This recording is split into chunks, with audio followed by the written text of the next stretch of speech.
اعوذ باللہ من الشیطان الرجیم بسم اللہ الرحمن الرحیم وبہ نستعین وہو خیر معین رب اشرح لی صدری ویسر لی امری واحلل عقدۃ من لسانی یفقہوا قولی۔ سامعین کرام، درس فقہ کے سلسلے میں زکوٰۃ کے عنوان پر ہماری گفتگو پیش کی جا رہی تھی، اور گفتگو جو زکوٰۃ کے مختلف 10 عنوانات ہیں ان میں سے جو پہلا عنوان ہے کہ جس کے اندر سونا اور چاندی کے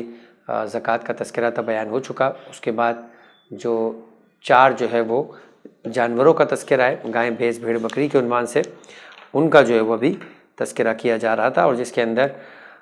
آخری اونٹ کے نصاب کو بیان کیا گیا تھا۔ اب اس کے بعد گائے کے نصاب کا تذکرہ ہے۔ اچھا، نصاب کا مطلب یہی ہوتا ہے کہ جن چیزوں پر زکوٰۃ واجب ہے وہ کتنی مقدار تک پہنچ جائے تو زکوٰۃ واجب ہوگی۔ خمس کے اندر کسی کے پاس 1 روپیہ بھی موجود ہو بچت تو اس کا جو ہے وہ اسے 5واں حصہ نکالنا ہے، لیکن زکوٰۃ ایسا نہیں ہے۔ زکوٰۃ کے اندر جو چیز بھی موجود ہوتی ہے وہ 11 سال انسان کی ملکیت میں رہے، اور ساتھ میں اس کا ایک خاص نصاب ہے، اتنی مقدار میں اگر وہ رہے گی۔ مثلا جس طرح بیان کیا گیا کہ اونٹ میں اگر اس کے پاس 5 اونٹ ہے تو جو ہے وہ اس کے اوپر زکوٰۃ واجب ہے، 4 اونٹ کے اوپر زکوٰۃ واجب نہیں ہوگی۔ اس طرح گائے کے نصاب کی آج بات کرتے ہیں، تو گائے کا پہلا نصاب 2 نصاب ہے، پہلا نصاب 30 ہے اور دوسرا نصاب 40 ہے، یعنی اگر کسی کے پاس 30 گائے ہوگی تو اس کے اوپر جو ہے وہ زکوٰۃ واجب ہوگی۔ 29 گائے تک جو ہے وہ زکوٰۃ واجب نہیں ہے۔ لہٰذا بیان کرتے ہیں کہ گائے کا نصاب 1875 نمبر مسئلہ ہے کہ گائے کے 2 نصاب ہے۔ پہلا نصاب 30 ہے، جب کسی شخص کی گائیوں کی تعداد 30 تک پہنچ جائے اور وہ شرائط بھی پوری ہو کہ جن کا ذکر کیا جا چکا ہے۔ مثلا سب سے پہلے یہی بات تھی کہ 11 مہینے تک وہ گائیں اور جو بھینس وغیرہ ہے یا بیل وغیرہ ہے وہ اس کی ملکیت میں رہے، اور وہ کھانا جو ہے وہ خود رو گھاس سے کھاتے ہو، نہ کہ مالک کی اپنی چراگاہ ہو اور اپنی مثال کے طور پہ گھاس یا کسی سے وہ گھاس لے کے جو ہے وہ اسے کھلاتا ہو۔ لہٰذا گائیں اور ان جانوروں کے اوپر زکوٰۃ اس وقت واجب ہوتی ہے کہ جب وہ خدا کی آزاد چراگاہ سے جو ہے وہ کھانا کھایا کرتی ہے۔ تو شرائط پوری ہو جائے تو ضروری ہے کہ گائے کا ایک ایسا بچہ جو دوسرے سال میں داخل ہو چکا ہو، یعنی 1 سال مکمل کر چکا ہو، دوسرے سال میں داخل ہو گیا ہو، وہ زکوٰۃ کے طور پہ دینی ہوگی 30 جو ہے وہ گائیں کے موجود ہونے پر۔ اور احتیاط واجب یہ کہ بچڑا ہو، یعنی وہ بچیاں نہیں ہو، بچڑا ہو، نر جو ہے وہ گائے کا بچہ ہو۔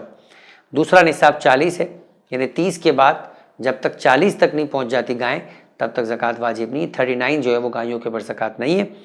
اور اس کی زکوٰۃ ایک بچیا ہے جو تیسرے سال میں داخل ہو چکی ہے، یعنی 2 سال مکمل کر کے تیسرا سال اس کا شروع ہو چکا ہو،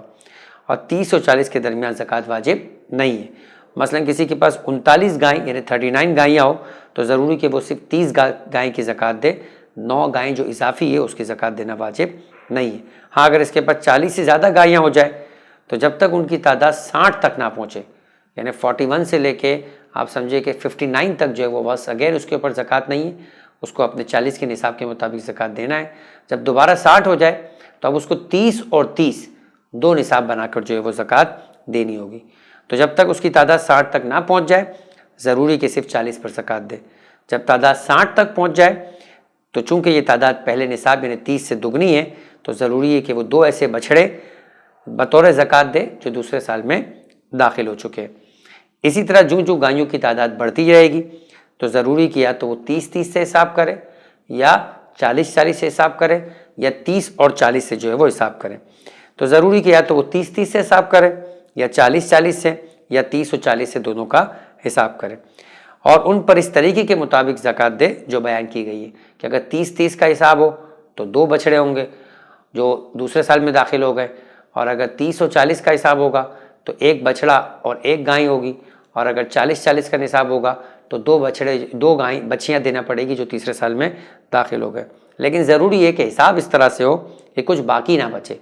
مثلا اگر 80 ہے اور وہ 30 اور 40 کا حساب کریں گے تو 10 گائیں باقی بچ جائے گی، تو یہ حساب صحیح نہیں ہے، اسے پھر 40 کا حساب جو ہے وہ کرنا ہوگا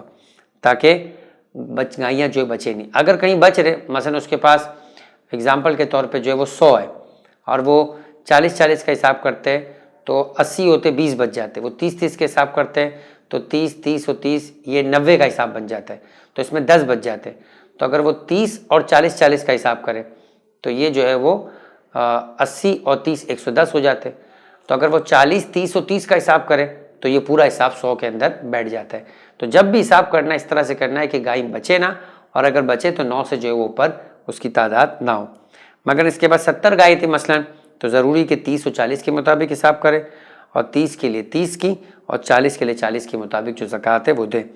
تو اگر وہ 30 کے لیے حساب سے حساب کرے گا تو 10 گائیں بغیر زکوٰۃ کے جو ہے وہ رہ جائے گی، چونکہ 40 اور 30 میں 30 ہوتی 60 ہوتی ہے، 40 40 80 ہے، گائیں 70 ہے، تو جو اس کے پاس 10 جو ہے وہ باقی رہ جائے گی۔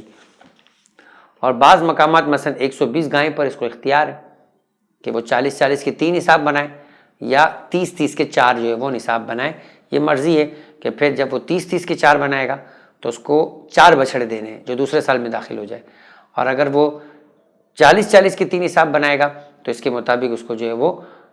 2 جو ہے وہ فرض کرے کہ 3 جو ہے وہ بچھڑے دینے ہوں گے، بچیاں دینے ہوں گی جو تیسرے سال میں داخل ہو جائے۔ تو یہ گائیں کا حساب تھا، گائیں کے ساتھ بھینس بھی شامل ہے اور بیل بھی شامل ہے۔ اب اس کے بعد ہے بھیڑ کا نصاب۔ بھیڑ کے ساتھ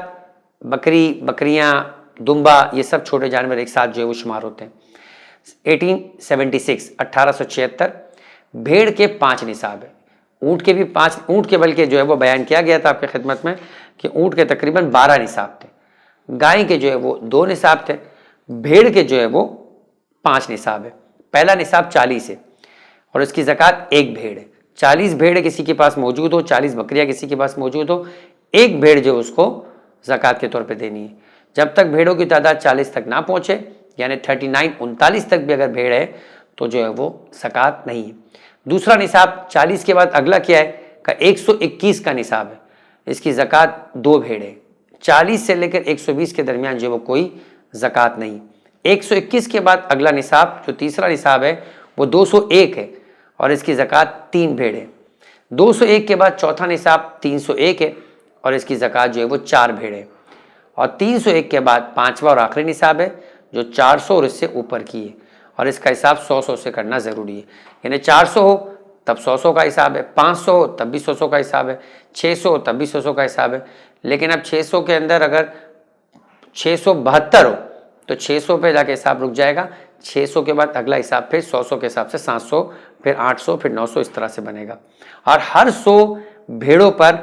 1 بھیڑ جو ہے وہ زکوٰۃ کے طور پر دینی ہوگی۔ اور یہ ضروری نہیں ہے کہ زکوٰۃ انہی بھیڑوں سے دی جائے، مثلا اس کے پاس 40 بھیڑ ہے تو اسی میں سے دے، نہیں، وہ پہلے سے مثال کے طور پہ کسی اور سے لے کر یا جو ہے وہ فرض کرے کہ خرید کر مارکیٹ سے جو ہے وہ اگر بھیڑ دینا چاہتا ہے تو وہ بھی دے سکتا ہے، اور اس بھیڑ کی جو 1 بھیڑ ہے اس کی قیمت بھی جو بطور نقدی اگر وہ دینا چاہے تو کافی ہو جائے گا زکوٰۃ کے طور پر۔ آج کا آخری مسئلہ 1877 کہ 2 نصابوں کے درمیان زکوٰۃ واجب نہیں ہے، جیسے کہا کہ 40 اور 121 کے درمیان زکوٰۃ واجب نہیں ہے، لیکن اگر کسی کی بھیڑوں کی تعداد پہلے نصاب سے جو کہ 40 سے زیادہ ہو لیکن دوسرے نصاب جو کہ 121 سے نہ پہنچے تو اسے چاہیے کہ صرف 40 پر زکوٰۃ دے، جو تعداد اس سے زیادہ اس پر زکوٰۃ واجب نہیں ہے۔ اور یہی آگے ہوگا 121 سے لے کے 201 میں بھی یہی ہوگا، 201 سے 301 کے درمیان بھی یہی ہوگا کہ اگر 201 سے زیادہ اس کے بعد 250 ہے تو اسے 201 سے کے اوپر مطابق جو ہے وہ زکوٰۃ دینی ہے، اور باقی جو اضافی ہے اس کے اوپر کوئی زکوٰۃ دینا واجب نہیں ہے۔ اس کے ساتھ ہم آج تک کی اپنی گفتگو کو تمام کرتے ہیں۔ وما علینا الا البلاغ۔